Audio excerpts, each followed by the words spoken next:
और breaking news आ रही है भीलवाड़ा से और खबर यह कि एसीबी ने बड़ी कार्रवाई को अंजाम दिया है। रिश्वत लेते पटवारी को गिरफ्तार किया है। पटवारी अनिल कुमार गोस्वामी को गिरफ्तार किया है। कुएं में बिजली कनेक्शन के एवज में रिश्वत मांगी थी।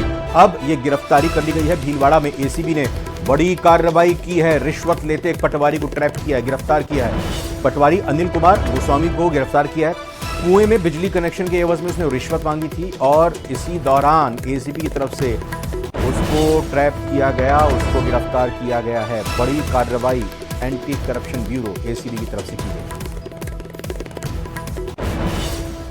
दौसा उपचुनाव के बाद किरोड़ी लाल मीणा एक बार फिर से एक्शन में आ गए हैं। किरोड़ी लाल मीणा आज 5,000 करोड़ की प्रॉपर्टी पर कब्जे को लेकर जयपुर में एसीबी दफ्तर पहुंचे। किरोड़ी लाल मीणा ने इस दौरान ACB head DG Ravi Prakash Mehrada से मुलाकात की और मामले को लेकर पूरी जानकारी दी। इस दौरान उनके साथ 92 साल के डॉक्टर खरे भी मौजूद रहे।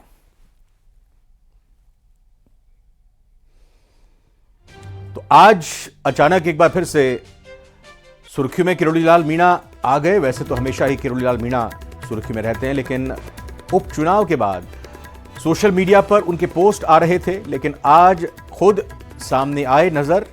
दौसा उपचुनाव के बाद जो नतीजे आए, उनके भाई की हार हुई, किरोड़ी लाल मीणा एक्शन में आए और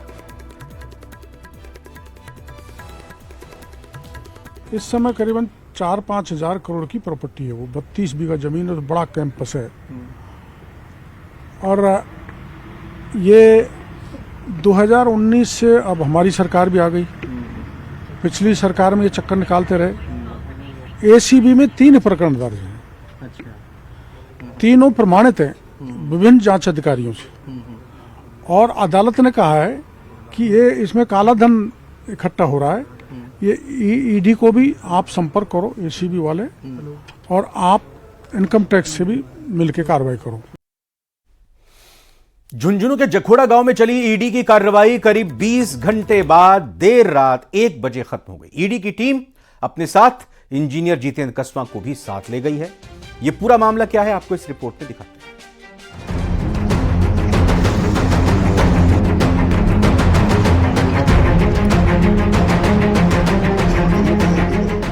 झुंझुनू के जखोड़ा गांव में ईडी की रेड। 17 घंटे तक चली कार्रवाई।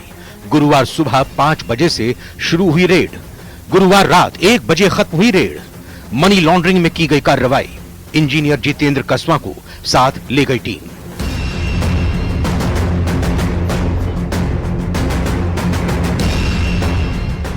झुंझुनू जिले के जखोड़ा गांव में ईडी की टीम ने एक बड़ी कार्रवाई करते हुए जितेंद्र कसवा के घर पर रेड की। बताया जा रहा है कि ईडी की यह कार्रवाई मनी लॉन्ड्रिंग के मामले में की गई है। ईडी की 16 सदस्यीय टीम जखोड़ा गांव के जितेंद्र कसवा के घर पहुंची और यहां पर टीम ने करीब 20 घंटे तक सर्च की कार्रवाई की। सर्च की कार्रवाई देर रात 1 बजे तक पूरी हुई। इसके बाद ईडी की टीम ने जितेंद्र कसवा को हिरासत में लिया। सूत्रों से प्राप्त जानकारी के अनुसार कार्रवाई में शामिल ईडी की ये टीम गुरुवार देर रात करीब 2:30 बजे जयपुर से 2 टैक्सी में सवार होकर जखोड़ा गांव पहुंची थी। टीम के सदस्यों ने गांव के बाहर देवनारायण मंदिर के पास कुछ देर इंतजार किया और सुबह 5 बजे जितेंद्र कसवा के घर पर छापा मारा। माना जा रहा है कि टीम ने इस दौरान घर वालों के उठने का इंतजार किया। सूत्रों से मिली जानकारी के अनुसार जितेंद्र कसवा पेशे से सिविल इंजीनियर हैं और उनका दुबई और दिल्ली में कारोबार है। जानकारी यह भी है कि दुबई से कुछ संदिग्ध लेन देन के चलते ये कार्रवाई की गई। कार्रवाई को अलग अलग मामलों से जोड़कर देखा जा रहा है। पुलिस सूत्रों का कहना है कि इस कार्रवाई को दिल्ली में एक ऐप के जरिए दुबई पैसे भेजने और दुबई से पैसे मंगाने के मामले से जोड़कर देखा जा रहा है, क्योंकि दिल्ली में ईडी ने जब कार्रवाई की तो उसमें जितेंद्र कसवा का नाम सामने आया था। इसके बाद गुरुवार को एक साथ देश के 15 ठिकानों पर छापेमारी की गई।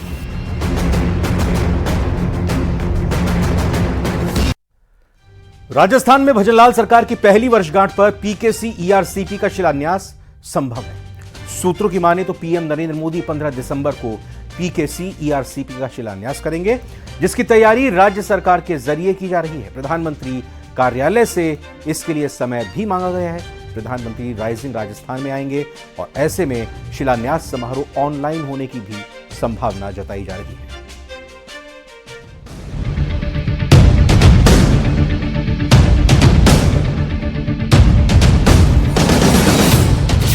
21 जिलों को मिलेगी पीकेसी ईआरसीपी की सौगात। 15 दिसंबर को पीएम कर सकते हैं उद्घाटन। प्रोजेक्ट पर केंद्र और राज्य के खर्च होंगे 45,000 करोड़।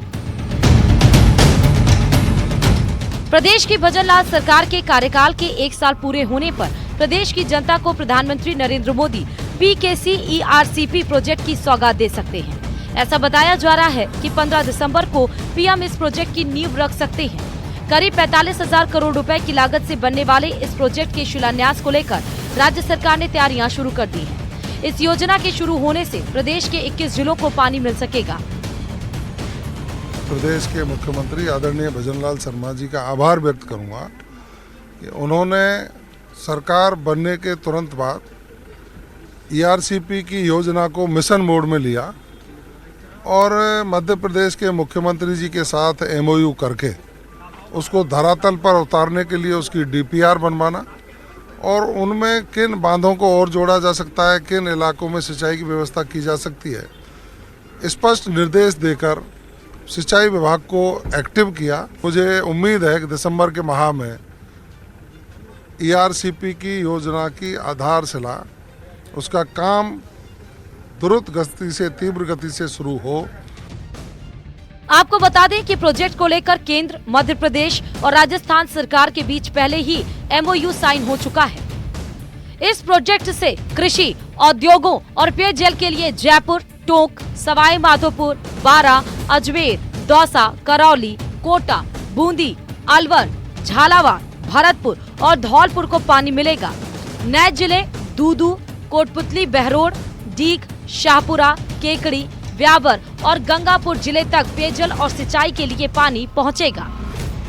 माननीय नरेंद्र मोदी जी की जो विजन है, जो सोच है कि जिसका शिलान्यास हम करते हैं उसका उद्घाटन भी हम ही करते हैं, तो ये स्पष्ट है कि बहुत जल्दी ही राजस्थान के 21 जिलों को उनकी प्यास बुझाने का काम और सिंचाई के लिए पानी ईआरसीपी के माध्यम से मिलेगा।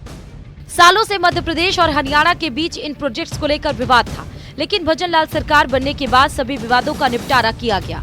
अब पीकेसी ईआरसीपी कैनाल बनने से प्रदेश के 21 जिलों को इसका लाभ मिलेगा और छोटे बड़े बांधों के साथ तालाबों को भी जोड़ा जाएगा। ईआरसीपी को लेकर ये कहते हैं, पहले तो मुख्यमंत्री कह रहे थे कि हमने सारा काम कर दिया है, सारे हमने समझौते भी कर लिए हैं। वास्तविकता ये है कि आप राजस्थान को अंधेरे में रख रहे हैं। आप पानी कहाँ से लाओगे, कैसे लाओगे, क्या करोगे, पूरा अभी स्पष्ट नहीं है। प्रधानमंत्री जी अब वो कह रहे हैं हम उद्घाटन करेंगे। काम कांग्रेस की सरकार ने पहले ही शुरू कर दिया था। जब काम एक बार शुरू हो जाता है उसके बाद अब वो उद्घाटन करेंगे, तो इसका मतलब जो मुख्यमंत्री दावे कर रहे थे और जो राजस्थान की बीजेपी की सरकार दावे कर रही थी, वो दावे झूठे थे। आपको बता दें कि पीकेसी ईआरसीपी का पहले चरण का काम अगले 4 साल में पूरा होगा। इसमें नौनेरा बांध से बीसलपुर और इसरदा बांध को भी जोड़ा जाएगा। कोटा बूंदी जिले के डार्क जोन क्षेत्र को भी ईआरसीपी से जोड़ा जाएगा। न्यूज़ 18 राजस्थान के लिए रोशन शर्मा की रिपोर्ट।